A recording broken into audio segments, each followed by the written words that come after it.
Hi, this is Fauzia from Realtech High-Tech Dr. Rangaraj and Dr. Sakatala Engineering College. The project title is Fortification of Common Salt with Locally Available Indian Herbs, guided by Dr. D. Yuvraj. Aim of this project is to fortify the common salt with extracts of locally available Indian herbs, thereby enhancing the nutritional value and medicinal properties of the salt.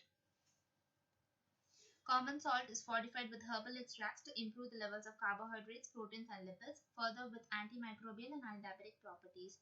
In vitro antimicrobial activity, in vitro antidiabetic activity, phytochemical analysis, and proximate analysis was done with the herbal extracts of various selected herbal plants. Thus, the common salt, which basically lacks carbohydrates, proteins, and lipids, is fortified with the herbal plant extracts to have the same and also antimicrobial and antidiabetic properties. These are the 10 selected herbal plants.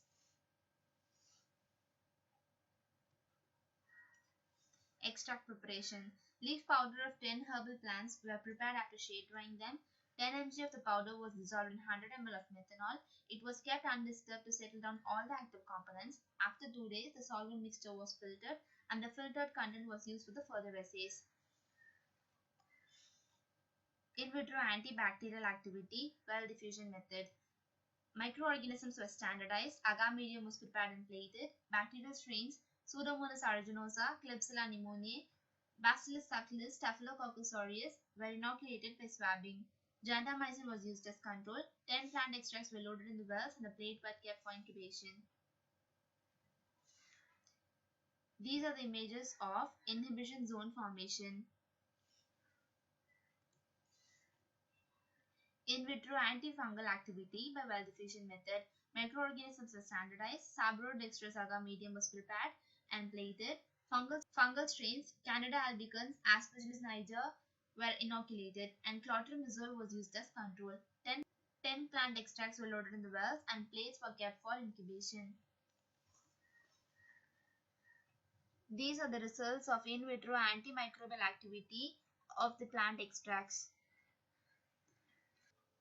In vitro antifungal activity by well diffusion method. Bacillus subtilis and Staphylococcus aureus were the most sensitive bacterial strains. The piper beetle, Rhizobacter crispa, Coriandrum sativum, and Ocimum teloforum. Candida albicans was the most sensitive fungal strain to piper beetle. This is the image for inhibition zone formation for antifungal activity of the plant extracts. In vitro antidiabetic activity assay for alpha amylase inhibition. 100 ml of plant extract was incubated with 100 ml of alpha amylase and 400 ml of 0.02 m sodium phosphate buffer was added, followed by 200 ml of 1% starch solution. The mixture was kept for incubation at 37 degrees Celsius for 15 minutes. The 100 ml of incubated mixture was added with 1100 ml of water. 1 ml of DNS reagent was added to the above mixture, boiled for 15 minutes, and absorbance was measured at 540 nanometer. This is the result for in vitro antidiabetic activity. Coriandrum sativum, Triticum aestivum, and Placranthus ambonicus showed high percentage of alpha amylase inhibition, which in turn would reduce the blood glucose level elevation.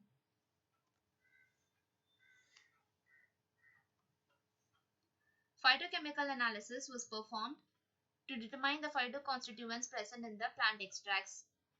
These are the results for the corresponding assay. Proximate analysis. Protein estimation was done with Lowry's method.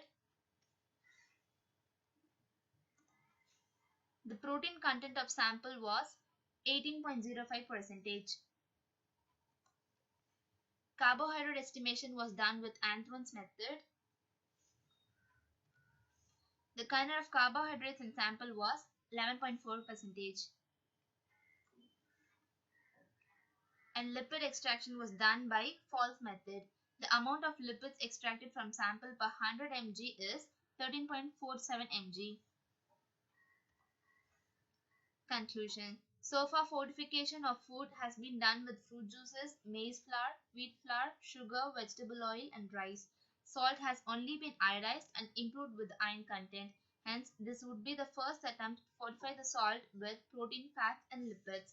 Here, the common salt is fortified with the extracts of locally available Indian herbs. The analysis proves that the quantities of proteins, carbohydrates, and lipids are enhanced along with the antimicrobial and anti-diabetic properties of the common salt. Thus, the common salt, which basically lacks carbohydrates, proteins, and lipids, is fortified with the plant powders to have the above mentioned quantities of proteins, carbohydrates, and lipids.